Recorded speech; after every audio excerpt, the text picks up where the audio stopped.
Сага керектүүнүн баары. Сенин эркиндигиң. Сенин баарлашууң. Сенин тарифиң.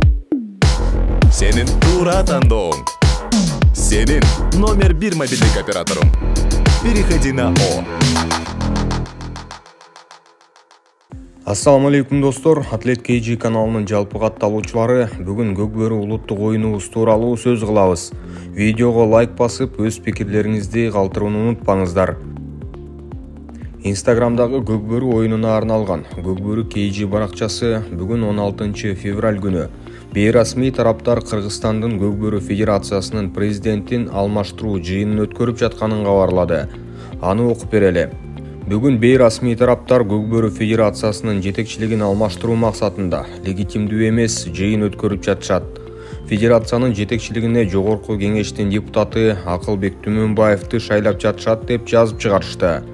Демек азыркы президент Талас Бегалиевдин ордуна жогорку кеңештин депутатын коюу аракеттери көрүлүп жатканы тууралуу айтылууда. Бул жыйындын легитимсиз, мыйзамсыз экенин белгилегендер болууда. Азыркы аталган посттун алдында жазган көрмандардын көбү Талас Бегалиевдин өз кызматында калышын талап кылышууда. Сиздердин оюңуздар боюнча кандай болушу керек? Жетекчи алмашуусу керекпи? Же алардын тажрыйбасын дагы да колдонуу туурабы?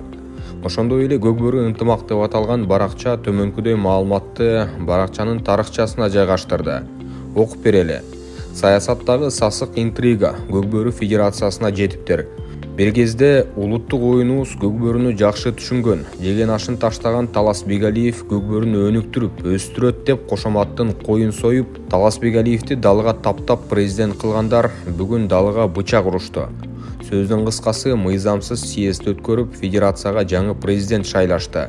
Бул боюнча Талас Бегалиев мырза менен байланышканыбызда бүгүнкү съездин жыйынтыгын тааныбай турганын, ушул айдын аягында мыйзамдуу съезд өтөөрүн, толук отчетун ошондо берерин билдирди.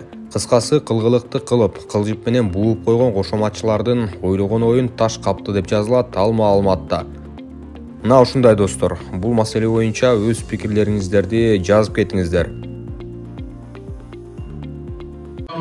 Сунушуңар болсо айтпайсыңарбы? Ассаламу алейкум.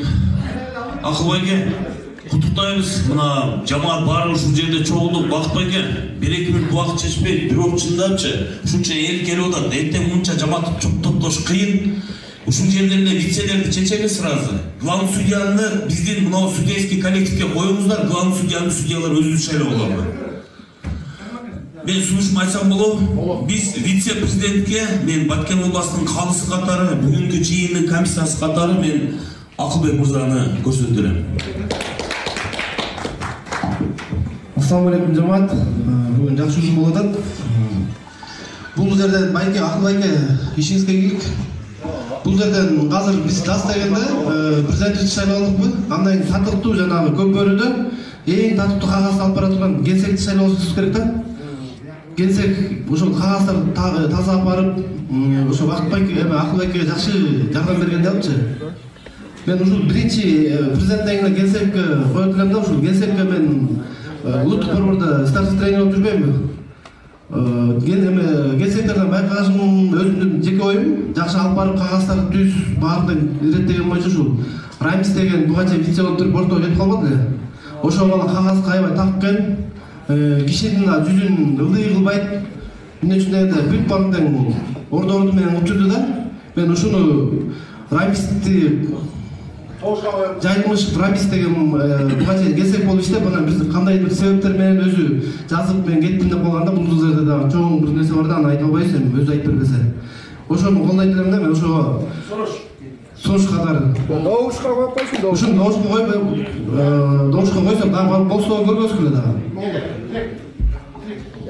Турага, добушка коюп бербейсизби, турага?